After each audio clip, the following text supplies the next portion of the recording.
Other Old Testament heroes, like Moses, who brought us the laws on which so many of our basic moral ideas are founded.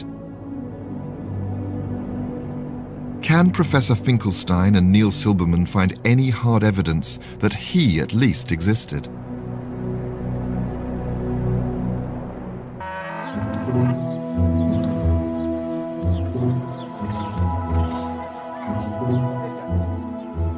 According to the Bible, famine drove Abraham's descendants away from Canaan to Egypt, where they ended up as slaves in the Nile Delta.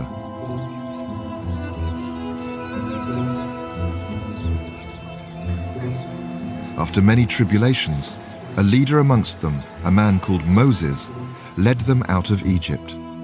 They headed eastwards, back towards Canaan, the promised land. This famous journey forms the basis of the Old Testament books of Exodus and Numbers.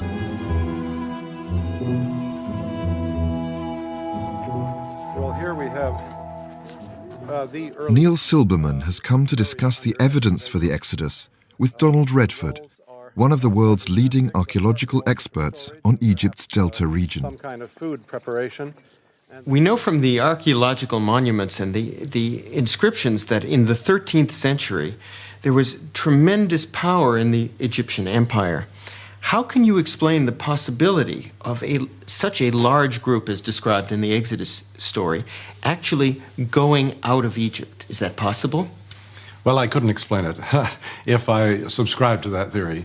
What you said is quite correct. Egypt, in fact, for 5 centuries, from the 15th century on, Egypt ruled an empire, the largest at that time, which extended 2,000 miles as the crow flies from a little north of Khartoum all the way to near the Euphrates River.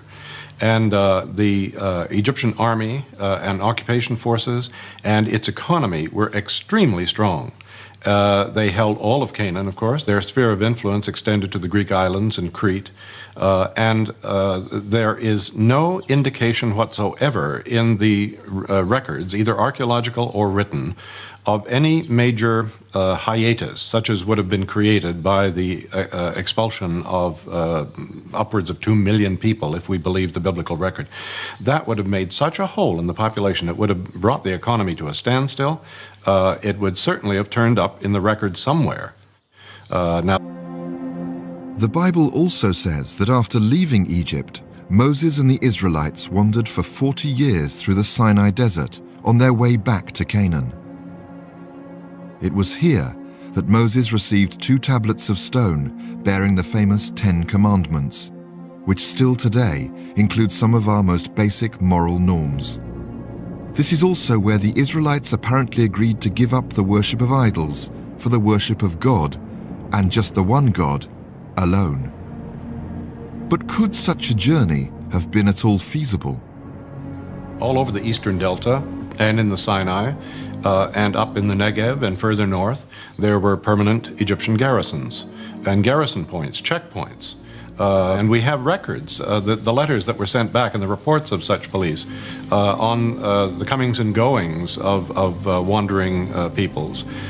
Certainly, there would have been no chance whatsoever for a group of people that large to move freely through the desert and into the Negev. Not a chance at all. Moreover, that would be the height of folly to go south into that inhospitable, barren land with mountains everywhere and little water and less food supply. The story simply doesn't fit in so many ways. And there's an even bigger problem. Throughout the entire period in which the Bible places the Exodus, Canaan was in fact an Egyptian province, ruled by Egyptian governors. We know this because we have extensive Egyptian records from Canaan and a wealth of archaeological evidence. This is Bet Sha'an in Israel. Beneath these Roman ruins, archaeologists discovered it had been a powerful Egyptian garrison in biblical times. It signifies Egyptian control over Canaan in the late Bronze Age. If you want to understand the way the Egyptians dominated completely the country and the countryside, you have to come here. There was a strong garrison, there were scribes here, there were soldiers here, there were administrators here, and everything was under the control of the Egyptians, which means that 20 kilometers from here, 30 kilometers from here, if somebody wanted to take some sort of a major economic decision or a major political decision, he needed to come to Bet Sha'an to get the approval of the Egyptians. They were the masters of the countryside. So it makes no historic sense for Moses to have led the Israelites to Canaan in order to escape the Egyptians. But what about Moses himself? Surely there must be some evidence for this most famous Old Testament hero, perhaps the most famous of all Old Testament figures. Even if there's no evidence of the Exodus, there must surely be some record of a leader as important as him. The name Moses is a name which is very popular from early periods right down into late periods. So it's a fairly common Egyptian name. That's all that we can say. There is no text in which we can identify this Moses or that Moses as the Moses. The question of the historicity of Moses is the same as the question of the historicity of Abraham. That is to say, maybe there was a figure, maybe there was a leader.